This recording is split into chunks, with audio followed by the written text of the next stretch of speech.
Bollywood cinema screen present Argylle. तो कहानी की शुरुआत होती है और हम ग्रीस में आर्गाइल नाम के एक खतरनाक स्पाई को देखते हैं जो एक क्लब में ग्रेस नाम की एक लड़की को पकड़ने के लिए आया होता है।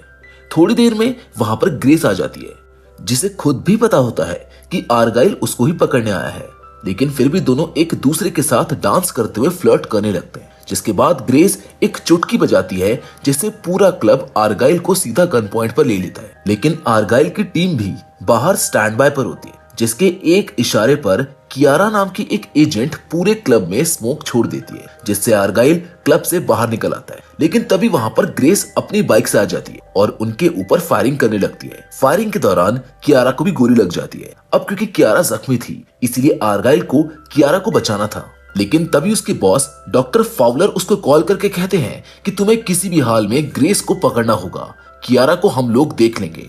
जिसके बाद ग्रेस बाइक पर निकल जाती है और उसके पीछे आर्गाइल भी अपनी कार लेकर ग्रेस को पकड़ने के लिए उसके पीछे होता है। काफी सारे स्टंट्स और एक लंबे चेस के बाद भी आर्गाइल उसको पकड़ नहीं पाता है। अब हालात को देखते हुए वो अपने दूसरे एजेंट यानी कि एजेंट वॉट को कॉल करके कहता है कि ग्रेस नीचे आ रही है, तुम तैयार रहना। और तभी ग्रेस बाइक से वॉट के सामने से गुजरती है, लेकिन एजेंट वॉट एक हाथ से ग्रेस को सीधा बाइक से उतार लेता है। जिसके थोड़ी देर बाद आर्गाइल भी वहां पर पहुंच जाता है और तीनों कैफे में होते हैं जहां आर्गाइल और वॉट उससे पूछताछ कर रहे होते हैं। वॉट ग्रेस से पूछता है कि हम लोग यहाँ पर आने वाले हैं, इसकी खबर तुमको किसने दी? जिस पर ग्रेस वॉट को अपना फोन अनलॉक करके देती है और वॉट देखता है कि उसमें उन्हीं के बॉस यानी कि डॉक्टर फाउलर का ही मैसेज होता है जिसने ग्रेस को आर्गाइल को मारने के लिए कहा होता है। ये सब जानने के बाद आर्गाइल और वॉट दोनों हैरान रह जाते हैं, लेकिन इसी बीच ग्रेस अपने लॉकेट से कुछ खाकर अपनी जान ले लेती है और यहीं पे इस नॉवेल की कहानी खत्म हो जाती है। अब यहाँ से सीन शिफ्ट होता है और हम एली कॉनावे को देखते हैं जो एक स्पाई नॉवल राइटर है। और अब तक की आर्गाइल, ग्रेस, वॉट की जो कहानी हमने देखी है वो सब आर्गाइल नाम के आने वाली नॉवल की कहानी थी जो एली लिख रही होती है। एली ने आर्गाइल के ऊपर 4 नॉवल पब्लिश किए होते हैं जो दुनिया भर में काफी फेमस भी थे और अब एली 5th नॉवल लिख रही होती है। यहाँ मीटअप में उसके फैंस भी होते हैं जहाँ कार्लोस नाम का उसका एक फैन पूछता है कि आप इतनी बारीकी से स्पाई नॉवल लिखते हो, कहीं आप भी एक स्पाई तो नहीं हो? लेकिन एली हंसते हुए मना कर देती है। अब रात को वो अपने घर पर आती है जहाँ पर हम देखते हैं कि वो अपनी कैट एल्फी के साथ रहती है। जिसके बाद वो नॉवल का अगला चैप्टर लिखने लगती है जहां लास्ट चैप्टर में हम देखते हैं कि एजेंट आर्गाइल और एजेंट वॉट को पता चल गया था कि उनका बॉस भी दुश्मनों के साथ मिला हुआ है और अब उसके अगेंस्ट सबूत लेने के लिए एजेंट आर्गाइल हांगकांग में आता है जहां पर एक लड़की उससे फोन देकर कहती है कि तुम्हें इसी फोन पर हैकर का कॉल आएगा और तुम्हें उससे मिलने के लिए लंदन जाना होगा जो तुम्हें मास्टर फाइल देगा जिसमें तुम्हारे बॉस के अगेंस्ट प्रूफ है। अगले सीन में आर्गाइल लंदन जाने के लिए निकलता है और इसी क्लिफहैंगर के साथ नॉवल खत्म हो जाती है। अब एली ये कहानी लिखने के बाद फर्स्ट ड्राफ्ट अपनी माँ को पकड़ने के लिए भेजती है। अगले दिन उसकी माँ पूरी स्टोरी पढ़ती है, लेकिन वो एली से कहती है कि तुम्हें कहानी को क्लिफहैंगर के साथ नहीं छोड़ना चाहिए। आर्गाइल को वो फाइल मिलती है या फिर नहीं, ये सब तुमको लिखना जरूरी है, तभी कहानी कंप्लीट होगी। लेकिन एली को आगे क्या लिखना है उसको कुछ भी समझ में नहीं आ रहा था, इसलिए माइंड चेंज करने के लिए वो सोचती है कि वो अपने पेरेंट्स के घर जाएगी और होता भी ऐसा ही है। वो अगले दिन अपने पेरेंट्स के घर के लिए अपनी कैट के साथ निकल जाती है। अब ट्रेन में सफर करने के दौरान एडन नाम की एक आदमी से उसकी मुलाकात होती है जो खुद भी आर्गाइल की नॉवल ही पढ़ रहा होता है और तभी वो एली की तस्वीर बुक में देखकर उसको पहचान लेता है, लेकिन एली किसी तरह से उसको अवॉइड करती है। थोड़ी देर के बाद एक आदमी एली का ऑटोग्राफ लेने के लिए आता है, लेकिन तभी वो एली के ऊपर हमला कर देता है, पर उसी वक्त एडन आकर एली को बचा लेता है। देखते ही देखते एक एक करके कोच में मौजूद सभी लोग एली को मारने की कोशिश करने लगते हैं, पर एडन अपनी फाइटिंग स्किल से सबको मारने लगता है। वहीं एली छुपकर ये सब कुछ देख रही होती है और बीच बीच में उसको एडन की जगह आर्गाइल दिखाई दे रहा होता है, लेकिन वहां पर और भी बहुत सारे लोग आ जाते हैं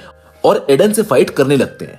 अब इन्हीं लोगों में वो कार्लोस को भी देखती है जो उसका वही फैन होता है जिसने कॉन्फ्रेंस में स्पाई की बात की थी। एली उससे खुद को बचाने के लिए कहती है, लेकिन वो भी उसको मारने के लिए आता है, पर एडन सही समय पर उसको बचा लेता है। जैसे तैसे ये लोग भागते हुए ट्रेन के आखिरी डब्बे तक पहुंच जाते हैं और जब ट्रेन ब्रिज पर होती है तब एडन एली और एल्फी को लेकर सीधा जंप मारता है और पैराशूट की मदद से ये लोग वहां से भाग निकलते हैं, लेकिन एली इन सब में बेहोश हो जाती है। जिसके बाद रात में एली को होश आता है। वो एक रूम में होती है तभी वहां पर एडन अपने असली रूप में आता है। कंफ्यूज्ड एली काफी डर जाती है, लेकिन एडन उसको समझाता है कि वो अब सेफ है। एडन आगे बताता है कि वो खुद एक स्पाई है और उसको कैसे भी करके एली को बचाना है। जिसके बाद वो एली को उसके ही घर के रिकॉर्डिंग दिखाता है, जिसमें हम देखते हैं कि कुछ लोग एली के घर में घुसकर आर्गाइल की नॉवल को, जिसकी अभी वो कहानी लिख रही है, उसका ड्राफ्ट ढूंढ रहे होते हैं। एडन बताता है कि ये सभी लोग कार्लोस के साथ ही आए हुए हैं, जो कि डिवीजन नाम के स्पाई ऑर्गेनाइजेशन के लिए काम करते हैं। इस ऑर्गेनाइजेशन का हेड है रिटर, और ये लोग तुम्हें इसलिए पकड़ना चाहते हैं क्योंकि तुम जो भी चीजें अपनी नॉवल में लिख रही हो वो रियल लाइफ में इस ग्रुप के साथ हो रहा है। तुम एक फॉर्च्यून टेलर हो। ये सब जानने के बाद एली को जरा भी विश्वास नहीं होता है। वो पूछती है कि अगर मेरी कहानी सच में रियल हो रही है तो रियल लाइफ में आर्गाइल कौन है? जिस पर एडन कहता है कि आर्गाइल मैं हूँ। जैसे तुमने कल ही अपने नॉवल में लिखा था कि आर्गाइल लंदन जाकर हैकर से मास्टर फाइल लेता है, ठीक वैसे ही कुछ दिन पहले मैं हैकर से मिलने के लिए लंदन गया था। वो डिवीजन के खिलाफ एक मास्टर फाइल मुझको देने वाला था और मुझे एक वैसे ही फोन पे कॉल करने वाला था, जैसे तुम्हारी कहानी में आर्गाइल को एक फोन मिला था। लेकिन वो हैकर मुझसे मिला ही नहीं। उसके बाद से ही डिवीजन और मैं खुद भी उस हैकर को ढूंढ रहे हैं। डिवीजन भी तुमको इसीलिए पकड़ना चाहते हैं ताकि तुम्हारे नॉवल के थ्रू वो हैकर तक पहुंच सके। एली को अब भी भरोसा नहीं हो रहा था कि उसकी जस्ट कल की लिखी हुई कहानी रियल लाइफ में सच कैसे हो सकती है। खैर, ये लोग कार से प्राइवेट एयरपोर्ट पर जाते हैं और वहां से जेट से एडन एली को लेकर लंदन के लिए निकल जाता है। अब क्योंकि एली को फ्लाई करने से डर लगता था, इसीलिए वो उसको नींद की गोली दे देता है। लंदन पहुंचने के बाद ये लोग उसी जगह जाते हैं जहां पर हैकर ने एडन को मिलने के लिए बुलाया था। यहाँ आने के बाद एडन एली को नॉवल का अगला चैप्टर लिखने के लिए कहता है ताकि उससे हैकर के बारे में पता चले कि उससे कैसे मिल सकते हैं। एली काफी सोचने के बाद अपना नेक्स्ट चैप्टर लिखने लगती है और वो इमेजिन करती है कि कैसे आर्गाइल इसी जगह पर हैकर से मिलने आता है, पर वहां पर उसको हैकर नहीं मिलता। जिसके बाद आर्गाइल कार में आकर बैठता है जहां उसे फोन के पीछे एक एन्क्रिप्टेड चिप मिलती है। एजेंट वॉर्ड उसको बताता है कि इस चिप की मदद से हम उस हैकर की पर्सनल सैटेलाइट को ढूंढ सकते हैं और उसी से हमें हैकर को सैटेलाइट फोन करना है। एली ये सब कुछ कर ही रही होती है कि तभी हम दूसरी जगह देखते हैं कि कुछ लोग एली को पहचान लेते हैं और वो लोग उसकी इंस्टाग्राम पर लाइव रिकॉर्डिंग करने लगते हैं, जिस कारण डिवीजन के लोगों को पता चल जाता है कि एली कहां पर है। इसलिए ये लोग आसपास के सीसीटीवी कैमरा को हैक करके ये देखने लगते हैं कि वो कहानी में आगे क्या लिख रहे हैं। दूसरी ओर एली लिखने के बाद एडन को कहती है कि अगर तुम्हें हैकर तक पहुंचना है तो तुम्हारे पास भी जो फोन है उसके अंदर एक चिप होगी जिससे हम हैकर तक पहुंच सकते हैं। पर एडन बताता है कि मैंने तो वो फोन पहले ही फेंक दिया था, लेकिन अब इस कहानी के अनुसार इन्हें हैकर का वो प्राइवेट सैटेलाइट ढूंढना होगा जिसके थ्रू ये लोग हैकर से बात कर सकते हैं। जिसके बाद एडन यूके की प्राइवेट सैटेलाइट कंपनी के डेटाबेस को हैक करके वैसी ही चिप से कनेक्टेड सैटेलाइट की लोकेशन ढूंढ निकालता है और उन्हें आसपास के एरिया के कुछ लोकेशंस मिलते हैं जहां से वो सैटेलाइट एक्सेस किया होता है और ये दोनों उस लोकेशन पर जाने के लिए निकल जाते हैं। वहीं डिवीजन में रिटर और उसके लोग भी पूरी फोर्स के साथ उसी लोकेशन पर जाने के लिए निकल जाते हैं। एली और एडन उस लोकेशन पर पहुंचते हैं जो कि बहुत बड़ा रूम होता है और उन्हें नीचे फ्लोर में ढूंढने पर एक बॉक्स मिलता है जिसमें एक लॉग बुक होती है जिसमें एन्क्रिप्टेड लैंग्वेज में काफी सारे लॉग्स लिखे होते हैं। एली काफी खुश होती है और कहती है कि हमें इन मैसेजेस को कैसे भी करके डिक्रिप्ट करना है जिससे हमको ये पता चल जाएगा कि मास्टर फाइल कहाँ मिलेगी। यहाँ पर एली ने पहली बार एक रियल लाइफ स्पाई मिशन को क्रैक किया था, लेकिन तभी वहां पर डिवीजन के सारे लोग पहुंच जाते हैं। अब ये दोनों भी नीचे फ्लोर में छुप जाते हैं, पर बिल्ली की आवाज के कारण डिवीजन के लोगों को पता चल जाता है कि दोनों नीचे छुपे हुए हैं। पर तभी अचानक एडन एक जंप मार के ऊपर आता है और इन सारे लोगों से फाइट करने लगता है। वहीं एली को दिखाया जाता है जिसे एडन में बार बार आर्गाइल नजर आ रहा होता है। जिसके बाद ये दोनों बाकी लोगों से बचकर छत पर जाते हैं। इन्हें उस बॉक्स में एक बोट की चाबी भी मिलती है और वहीं नीचे वो बोट भी होती है, इसीलिए ये दोनों अपनी जान बचाने के लिए उस बोट पर जंप करते हैं और बोट लेकर वहां से भाग जाते हैं।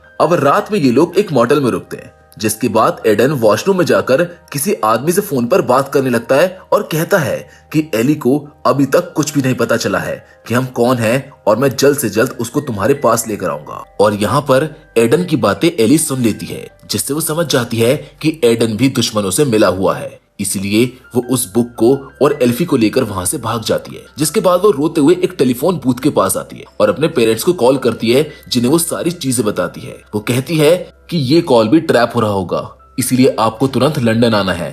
साथ ही में वो अपने पेरेंट्स को कोड वर्ड में एक होटल का नाम और होटल के रूम का नंबर बताती है। उसके पेरेंट्स भी तुरंत लंदन आने के लिए निकल जाते हैं। एली जैसे तैसे रात बिताने के बाद अगले दिन उसी होटल में उसी रूम में चली जाती है, जहां पर फाइनली उसे उसकी माँ मिलती है, जिसको देखकर वो बहुत खुश हो जाती है। जिसके बाद वो अपने पिता को ढूंढने लगती है और जैसे उसके पिता आते हैं तो हम देखते हैं कि ये कोई और नहीं बल्कि खुद रिटर है। लेकिन एली को ये बात पता नहीं होती कि उसके पिता ही उसको मारना चाहते हैं। खैर अब यहाँ पर एली अपने पेरेंट्स को अब तक जो कुछ भी हुआ है वो सब कुछ बता देती है। साथ ही में एली उनको हैकर से मिली हुई वो बुक भी दिखाती है, जिसको देखकर रिटर बहुत ही खुश होता है क्योंकि इस बुक की मदद से वो अब मास्टर फाइल की लोकेशन ढूंढ सकता है। रिटर चालाकी से अपने चश्मे से इस बुक की फोटोज निकालकर उसको डिवीजन के यहाँ पर भेज रहा होता है, पर तभी वहां पर एडन आ जाता है और वो रिटर को गन पॉइंट पर लेकर एली से कहता है कि ये तुम्हारे माँ बाप नहीं हैं, तुम मेरे साथ यहाँ से चलो। अब एली काफी डरी हुई होती है कि तभी रुथ यानी कि उसकी माँ एली को ही गन पॉइंट पर ले लेती है। ये देखकर एडन रुथ को सीधा गोली मार देता है और एली को समझाता है कि जल्द ही यहाँ पर डिवीजन के और लोग आने वाले हैं, तुम्हें यहाँ से चलना होगा। और ये दोनों यहाँ से निकल जाते हैं। एली अभी भी शॉक में होती है, उसको कुछ भी समझ नहीं आ रहा था कि ये हो क्या रहा है। तब एडन उससे कहता है कि ये तुम्हारे पेरेंट्स नहीं थे, ये सब कुछ एक नाटक है। वो उसको शांत करने लगता है, लेकिन तभी एली को रियलाइज होता है कि एल्फी उसकी कैट अभी भी होटल में है, इसीलिए वो वापस जाने लगती है। पर तब तक डिवीजन के लोग बिल्डिंग में पहुंच चुके थे, इसलिए एडन उसको लेकर वहां से निकल जाता है। अगले दिन ये दोनों फ्रांस आ जाते हैं, जहां इनकी मुलाकात सीआईए के डिप्टी डायरेक्टर एल्फ्रेड सोलोमन से होती है। एल्फ्रेड एली को लेकर अपने हाईटेक रूम में आता है और यहाँ कहानी में एक ट्विस्ट आता है। दरअसल एल्फ्रेड बताता है कि अब तुम मिलोगी असली आर्गाइल से, जो कि कोई और नहीं बल्कि तुम खुद हो। और हम देखते हैं कि एली असल में एक स्पाई ही होती है, जिसका नाम होता है रेचल काइल, यानी कि एजेंट आर काइल। वो बताते हैं कि जो नॉवेल्स तुमने लिखी हैं वो कोई प्रेडिक्शन या फ्यूचर नहीं बताती, बल्कि ये सारी कहानी तुम्हारी रियल मेमोरीज हैं। अब इससे पहले वो लोग उसको आगे कुछ बताते, एली गुस्से में वहां से जाने लगती है और एडन से गाड़ी की चाबी मांगती है, लेकिन एडन चाबी देने की बजाय उसको पंच मारने आता है, जिससे एली डिफ्लेक्ट करती है, जो देखकर एडन सीधा उसके ऊपर हमला कर देता है। और यहाँ हम देखते हैं कि एली भी किसी एजेंट की तरह उसको मारने लगती है। अब खुद को ये सब कुछ करता हुआ देख वो खुद भी सोच में पड़ जाती है कि क्या मैं सच में स्पाई हूँ। जिसके बाद वो एडन से सारा सच पूछती है और यहाँ पर एडन बताता है कि तुम और मैं दोनों ही स्पाई हैं और हमें कैसे भी करके डिवीजन का पर्दाफाश करना था। डिवीजन सीआईए का ही एक दूसरा डिपार्टमेंट है, लेकिन रिटर और उसके सारे लोग टेरेस से मिले हुए हैं, इसलिए डिवीजन का पर्दाफाश करने के लिए तुम हैकर से मिलने लंदन गई थी। लेकिन उस दिन एग्जैक्टली तुम्हारे साथ क्या हुआ ये हमको नहीं पता है, लेकिन किसी हादसे के कारण तुम कोमा में चली गई। मैं वहां पर तुमको बचाने पहुंचा था, लेकिन इससे पहले ही वहां पर रिटर आ गया, जिसके बाद वो तुम्हें यूएस में अपने डिवीजन के अस्पताल में लेकर गया था। तुम पर नजर रखते हुए मुझको पता चला कि तुम्हारी अब याददाश्त चली गई है और रिटर को कैसे भी करके उस हैकर की इंफॉर्मेशन चाहिए थी, इसीलिए उसने एक प्लान बनाया और तभी रिटर ने डॉक्टर मार्गरेट के साथ मिलकर तुम्हारे माँ बाप होने का नाटक किया। डॉक्टर मार्गरेट एक प्रोफेशनल हिप्नोसिस एक्सपर्ट थी। उन्होंने काफी सारी चीजें तुम्हारे सामने रखी और तुमको हिप्नोटाइज करते हुए एली नाम की एक पर्सनालिटी दी। उन्होंने तुमको ये भी कहा कि तुम काफी अच्छा लिखती हो और तुम्हारी पहली वाली मेमोरीज यानी स्पाई की मेमोरीज बाहर लाने के लिए उन्होंने तुम्हें एक नॉवल लिखने के लिए इंस्पायर किया। अब तुम्हारे अंदर स्पाई की जितनी भी मेमोरीज थी वो सप्रेस थी और उन्हीं पिछली जिंदगी की मेमोरीज के ऊपर तुमने एक फिक्शनल कैरेक्टर बनाया जिसका नाम था आर्गाइल और अलग अलग स्पाई नॉवेल्स लिखना शुरू कर दिया।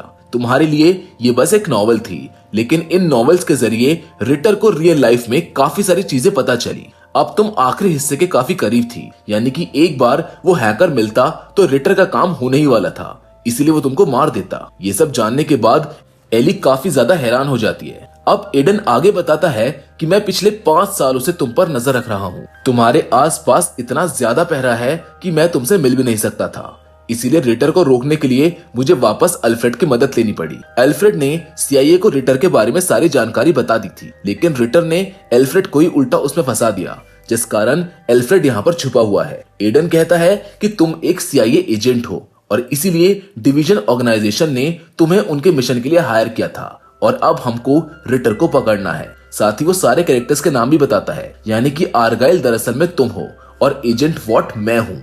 डॉक्टर फाउलर जो हमारे बॉस थे वो एक्चुअली में रिटर है और हमारी कियारा नाम की एक एजेंट भी थी जिसकी ग्रीस में गोली लगने से मौत हो गई थी। इसके बारे में तुमने अपने नॉवल में भी लिखा है। पर यह सुनकर रेशल यानी एली कहती है कि मैं अगले चैप्टर में कियारा को जिंदा करने वाली थी और उसको जिंदा करने का तरीका मुझे एक फैन ने मेल करके बताया था। वहीं दूसरी ओर हम रिटर को देखते हैं जहां उसका पूरा डिपार्टमेंट उस बुक को डिकोड करने के लिए लगा था ताकि मास्टर फाइल कहाँ है वो ये ढूंढ सके। दूसरी ओर एली और एडन के पास एल्फ्रेड आता है और इन दोनों को बताता है कि मैंने पूरी बुक को डिकोड कर दिया है और अब मुझको पता है कि मास्टर फाइल किसके पास है।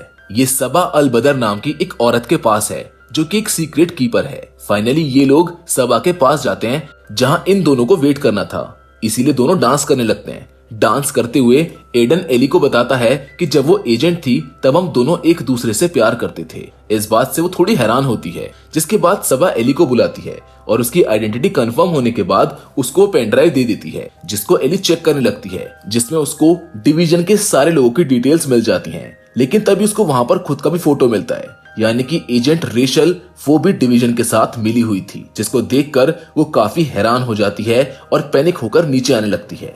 लेकिन तब तक वहां पर मार्गरेट आ जाती है जो दरअसल में बुलेट प्रूफ जैकेट के कारण बच गई थी और इन दोनों को ड्रिंक्स देती है। मार्गरेट रेशल को कहती है कि अब तो तुम्हें सच पता चल ही गया होगा कि तुम भी डिवीजन के साथ मिली हुई हो। और तभी रेशल को सब कुछ याद आता है कि 5 साल पहले जब वो हैकर से मिलने गई थी तब उसी ने बताया था कि फाइल सबा के पास है और ये जानने के बाद रेशल खुद उसी हैकर को मार देती है, जिस कारण सेल्फ डिस्ट्रक्ट होने की वजह से उसके घर में ब्लास्ट हो जाता है और उसी हादसे की वजह से रेशल की याददाश्त चली जाती है। अब ये सब कुछ जानने के बाद एडन भी काफी हैरान होता है कि वो जिससे प्यार करता था वो दुश्मनों के साथ मिली हुई है। लेकिन तभी ये दोनों भी बेहोश हो जाते हैं। थोड़ी देर के बाद रेशल को होश आता है और वो अपने सामने रिटर को देखती है, जहां रिटर अब रेशल से कहता है कि मुझको माफ कर दो, मैंने इतने सालों तक तुमको धोखा दिया। अब फाइनली तुम्हें सब कुछ याद आ गया है। अब मैंने सारे सबूत तो मिटा दिए हैं, लेकिन तुम्हें मेरा एक और काम करना होगा। मुझे एल्फ्रेड कहाँ छुपा है इसकी लोकेशन बताओ, क्योंकि जब तक वो जिंदा है हमेशा कुछ ना कुछ करता रहेगा। जिस पर एली कहती है कि मुझे उसकी लोकेशन याद नहीं है, लेकिन मैं तुम्हें ढूंढ कर दे सकती हूँ। तब वो उसकी कैट दिखाकर पूछता है और इसका क्या करना है, जिस पर एली कहती है कि मुझे कैट पसंद नहीं है, जो करना है वो करो। और इतना सुनकर रिटर फाइनली रेशल पर भरोसा करने लगता है कि अब वो उनके साथ है। जिसके बाद रेशल जाकर एडन से मिलती है, जिसे ये लोग इन्वेस्टिगेट कर रहे होते हैं एल्फ्रेड की फ्रांस की लोकेशन जानने के लिए। लेकिन उसकी बकवास सुन के एली सीधा बंदूक लेती है और उसको शूट कर देती है। ये देख सभी लोग हैरान होते हैं। अब एली जाकर मेन कंप्यूटर को एक्सेस करने लगती है और फ्रांस की वाइनरी की डिस्क्रिप्शन डालकर वो एल्फ्रेड की लोकेशन ढूंढने लगती है। लेकिन ये असल में एक नाटक होता है। वो मेन कंप्यूटर को एक्सेस करके उनके खिलाफ जो फाइल्स होती हैं जो अभी भी सिस्टम में थी वो अपलोड करके एल्फ्रेड को भेज रही होती है, पर किसी कारण से ये फाइल ट्रांसफर नहीं हो पाती है। इसीलिए वो सर्वर रूम में जाने लगती है, लेकिन पीछे से रिटर आकर उसको पकड़ लेता है। एली, रिटर और डॉक्टर मार्गरेट को बेहोश करके उसकी कैट एल्फी को लेकर वहां से भाग जाती है और वेपन रूम की तरफ जाने लगती है। दूसरी ओर हम एडन को देखते हैं जो अभी भी जिंदा होता है। वो भी वहां से बाहर आ जाता है और वेपन रूम में छुप जाता है, जहां पर एली आती है। उसको देखकर वो उसको मारने की कोशिश करता है, लेकिन एली उससे कहती है कि उस टाइम मुझको सब कुछ करना पड़ा, लेकिन मैं उनके साथ मिली हुई नहीं हूँ और मैंने जानबूझकर तुम्हारे दिल के पास गोली मारी थी ताकि तुम मरो नहीं, और इसी मेथड से मैं कियारा को वापस जिंदा करने वाली थी। यही आइडिया उस फैन ने मुझको बताया था। एडन को ये सब कुछ अजीब लगता है, पर वो उसकी बात पर भरोसा कर लेता है। इसके बाद ये दोनों हथियार लेकर बाहर आते हैं, लेकिन तब तक पूरी फौज इनके ऊपर हमला करने लगती है। ये देखकर ये लोग काफी स्मार्ट तरीके से अलग अलग कलर्स के स्मोक ग्रेनेड फौज के आसपास मारने लगते हैं ताकि कोई भी इनको देख न सके, और ये दोनों डांस करते हुए सब लोगों को मारने लगते हैं। अब ऐसा करते हुए ये लोग बेसमेंट में आ जाते हैं, जहां गोले चलने के कारण वहां काफी सारा ऑयल लीक हो चुका था। दोनों पार्टीज को समझ आ जाता है कि अगर यहाँ पर फायरिंग की तो ब्लास्ट हो सकता है, इसलिए कोई भी गोली नहीं चलाता है। लेकिन तभी एली को याद आता है कि उसको हिप्नोटाइज करके डॉक्टर मार्गरेट ने उसको स्केटिंग सिखाई थी, इसलिए वो एक प्लान बनाती है और बंदूक में जो चाकू रहता है वो निकाल कर उससे एक तरह के जूते बनाती है और ऑयल में स्केट करते हुए सारे लोगों को मारने लगती है। जिसके बाद ये लोग सर्वर रूम में जाते हैं, जहां फाइनली वो लोग फाइल एक्सेस करते हैं लेकिन उसके लिए उन्हें रिटर की आंखों की स्कैन की जरूरत होती है। तभी पीछे से रिटर बंदूक लेकर आता है, पर तभी इनकी जो कैट होती है वो सीधा रिटर पर हमला करके उसको जख्मी कर देती है और इस हमले के कारण रिटर की आंखें पूरी तरह से खराब हो जाती हैं। इसलिए एडन रिटर को फाइनली गोली मार देता है, जिसके बाद ये दोनों भी बाहर आ जाते हैं और यहाँ पर हम देखते हैं कि ये लोग असल में एक ऑयल टैंकर शिप पर हैं। यहाँ दोनों अब शिप के सैटेलाइट डोम से एल्फ्रेड को फाइल फाइनली ट्रांसफर करने लगते हैं, पर तभी वहां पर डॉक्टर मार्गरेट आ जाती है, जो हिप्नोटाइज करने वाली मशीन से वापस एली को हिप्नोटाइज करती है, जिस वजह से एली एडन को मारने लगती है। लेकिन यहाँ पर एंट्री होती है कियारा की। जो स्टार्टिंग में हमको कियारा दिखी थी वो एक्चुअली में असली ही कियारा थी, जो कि एक थर्ड एजेंट होती है। उसे भी ठीक उसी तरह गोली लगी थी जैसे एडन को एली ने शूट किया था। खैर कियारा डॉक्टर मार्गरेट को मार देती है, जिससे अब म्यूजिकल डॉल बंद हो जाती है और एली वापस होश में आ जाती है। ये लोग फाइनली उस फाइल को एल्फ्रेड को सेंड कर देते हैं। अब कियारा को देखकर ये दोनों काफी हैरान होते हैं, जिस पर कियारा उनको बताती है कि असल में गोली मेरे दिल के पास में छू कर गई थी और इसीलिए मैं बच गई थी, और यही आइडिया मैंने एली को भेजा था। यानी ये वही फैन थी जिसने एली को मेल किया था। वहीं एल्फ्रेड को फाइल ट्रांसफर हो चुकी होती है और अब ये तीनों भी एक बोट के जरिए उस शिप से दूर चले जाते हैं और फाइनली बच जाते हैं, जिसके बाद उस ऑयल शिप पर बहुत ही बड़ा ब्लास्ट होता है। कहानी के अंत में हम देखते हैं कि रेशल अपनी नॉवल इसी एंडिंग के साथ खत्म कर देती है, जहां एक कॉन्फ्रेंस में हम एक आदमी को देखते हैं जो बिल्कुल एजेंट आर्गाइल की तरह दिखता है, जिसको देखकर एली भी बहुत ही हैरान होती है। और इसी के साथ ये कहानी यहीं पर खत्म हो जाती है। मैं उम्मीद करता हूँ कि ये कहानी आपको पसंद आई होगी। बाकी फिलहाल आज के इस वीडियो में बस इतना ही, लेकिन हम फिर से जरूर मिलेंगे और वो भी एक और नई इंटरेस्टिंग कहानी के साथ। मगर तब तक के लिए धन्यवाद।